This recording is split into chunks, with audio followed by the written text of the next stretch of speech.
आलस ने छीना सुनहरा अवसर। एक आश्रम में गुरु अपने एक शिष्य के साथ रहते थे।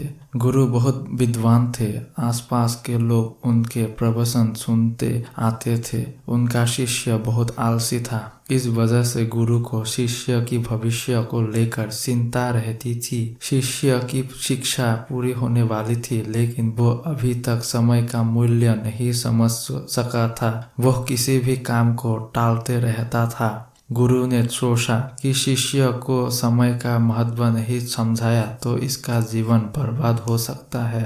एक दिन गुरु ने आलसी शिष्य को एक पत्थर देते हुए कहा कि यह पारस पत्थर है, इससे तुम जितना चाहो उतना सोना बना सकते हो, लेकिन तुम्हारे पास सिर्फ 2 दिन है। इससे तुम्हारा भविष्य सुधार सकता है। मैं दूसरे गांव जा रहा हूँ। 2 दिन बाद आश्रम लौट आऊंगा, तब मैं तुमसे यह पत्थर वापस ले लूंगा। इस पत्थर से तुम लोहे को जिस चीज से स्पर्श करोगे वो सोने की हो जाएगी। चमत्कारी पत्थर देकर संत आश्रम से निकल गए। आलसी शिष्य बहुत खुश था। उसने सोचा कि मैं इस पत्थर से इतना सोना बना लूंगा कि मेरा पूरा जीवन ऐश और आराम से व्यवस्थित हो जाएगा। उसने विचार किया कि अभी तो मेरे पास 2 दिन है। एक दिन आराम कर लेता हूँ, अगले दिन सोना बना लूंगा।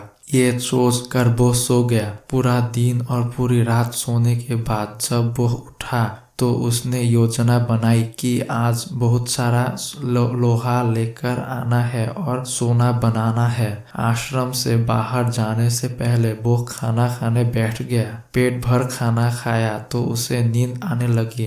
तब वो सोचने लगा कि कुछ देर सो लेता हूँ, सोना बनाने का काम तो छोटा है, शाम को कर लूंगा। लौटते ही उसे नींद आ गई। वह गहरी नींद में था। उससे मालूम नहीं चला कि सूर्यास्त हो गया। दिन खत्म होते ही गुरु आश्रम में लौट आए। गुरु ने शिष्य से वो पत्थर वापस ले लिया। तब शिष्य को इस बात एहसास हो गया कि आलस्य की वजह से उसने सुनहरा अवसर खो दिया है। शिष्य ने गुरु के सामने संकल्प लिया कि अब वह कभी भी समय को बर्बाद नहीं करेगा और आलस्य को त्याग देगा। इसके बाद शिष्य का जीवन बदल चुका था।